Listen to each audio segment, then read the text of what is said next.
Thank you, Mr. President. Mr. President, today, for the first time since her confirmation earlier this year, Attorney General Pam Bondi appeared before the Senate Judiciary Committee to answer for her tenure in the office of the Attorney General for this calendar year. Durbin goes off on Attorney General Pam Bondi in scathing attack. From the outset, the Attorney General was not apparently happy to be there. She ducked many questions, and I think she believed we wouldn't notice. We did. In her opening statement, the Attorney General said, quote, that playing politics with law enforcement powers, as she claims previous administrations have, will go down as a historic betrayal of public trust. And that, quote, this is the kind of conduct that shatters the American people's faith in our law enforcement system. That's interesting coming from an Attorney General who, over the course of 8 very long months, has presided over exactly such a betrayal of public trust. The Attorney General has systematically weaponized the Department of Justice, turning it into a shield to protect President Trump and his allies and a sword to attack his opponents. She has made clear that her loyalties lie first and foremost with the President, not with the Constitution. And in doing so, she effectively has shut down justice at the Department of Justice even before the party controlling the White House, Senate, and House of Representatives shut down the government. Last week on the Senate floor and in the wake of the federal indictment against former FBI Director James Comey that was ordered by President Trump expressly, I warned of the dangers posed by weaponizing the Justice Department in a political fashion. A president enabled by people like this Attorney General, who can warp the Department of Justice and FBI into a personal police force to target his enemies, can turn it against ordinary Americans too.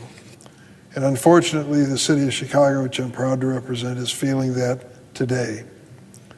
In an especially egregious instance in the city's South Shore neighborhood last Tuesday night, hundreds of armed federal agents rappelled from Black Hawk helicopters and swarmed an apartment building in the South Shore area.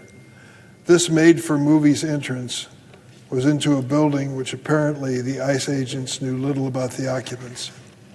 ICE rampaged through the building, breaking down doors, rousting people out of bed, rounding up the residents without cause, detaining many with zip ties, including women and children. When one of the ICE agents was confronted with the children, he said, "F them kids." Detaining not just immigrants, but U.S. citizens for hours on end with no justification isn't fighting crime. It's cruel and it's un-American. Attorney General Bondi's Justice Department has defended this dubious legal basis for federal deployments in Illinois and diverted Department of Justice personnel and their components to assist with these efforts. So today, many of us pushed her for answers. I asked her if anyone at the White House consulted her about the National Guard deployments to Chicago and other cities. She refused to answer that she'd even had a conversation with the White House about their justification for sending hundreds of National Guard troops into the city of Chicago. I asked what secret the Attorney General was trying to hide from the American people, who deserve to know the legitimate, legal rationale deploying American military to our cities. She responded by attempting to blame Democrats for the Republican shutdown and attacking me for not loving Chicago as much as I hate President Trump. That was a quote. I've been a member of the Judiciary Committee for 20 years plus. Never have I encountered a witness from any other administration of either political party responding to legitimate questions with personal attacks. She had a personal attack crafted for each one of the senators and thought she was getting the best of us. But that kind of unserious response is what we've come to expect from Trump administration officials, whose priority is loyalty, not the rule of law. If DOJ is serious about reducing crimes, they would work in conjunction with state and local leaders to implement evidence-based policies that do drive down violence. But the fact is that this administration actually cares more about spreading fear into the hearts of our communities and catering to the vengeful whims of President Trump and Steve Miller. It's political theater with an immense human price tag. I also asked Attorney General about the Epstein client list. she wouldn't touch it. She said in February, publicly, that the client list was, quote, sitting on her desk. Well, it's October, and the American people are still waiting for answers on this. She refused today to provide any information about this list. And we know why. A few months ago, a credible whistleblower told my office that FBI agents were instructed to flag any mention of President Trump in the files for Mr. Epstein. If true, that's not law enforcement, that's political protection. So I pressed her again today for more information to be made public. She refused. Mr. President, what we saw in today's hearing was an Attorney General unwilling, maybe unable, to defend what has happened in her department. Whether it's the Epstein files, Chicago immigration raids, sweetheart deals for Trump allies, or the mass purging of career law enforcement, her silence tells a story.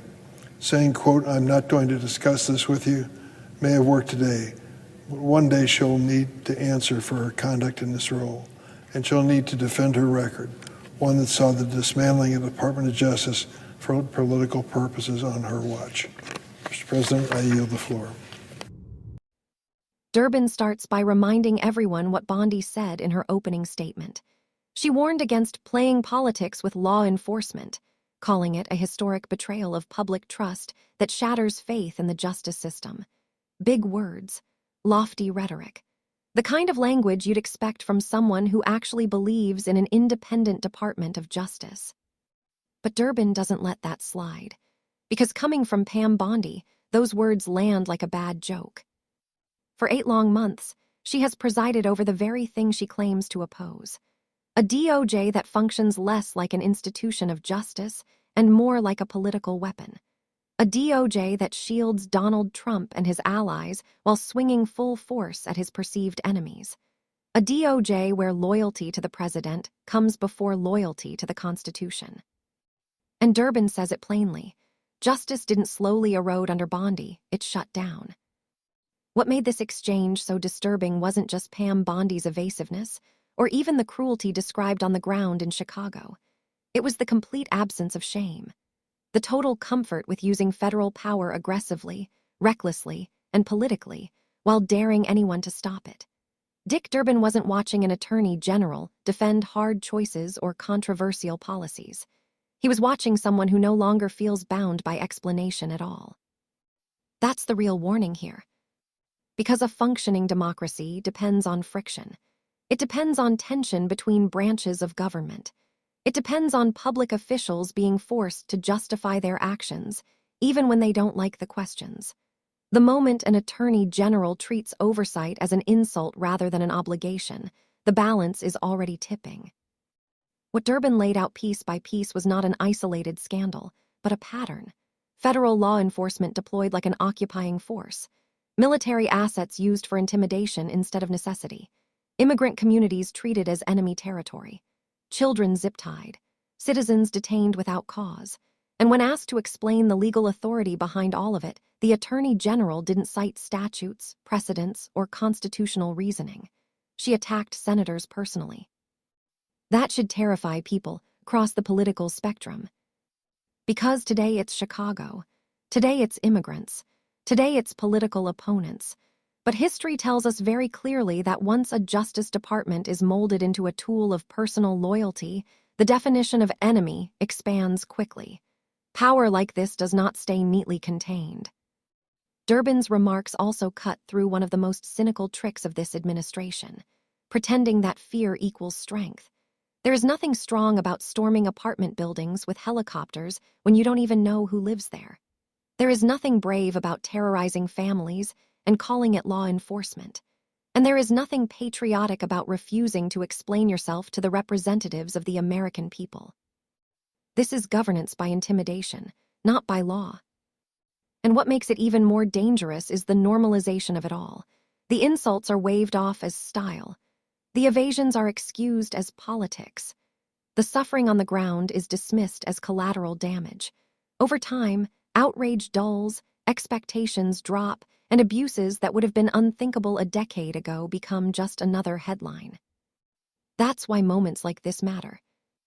not because Durbin won an exchange, but because he forced the record to reflect reality. He forced these actions into the open.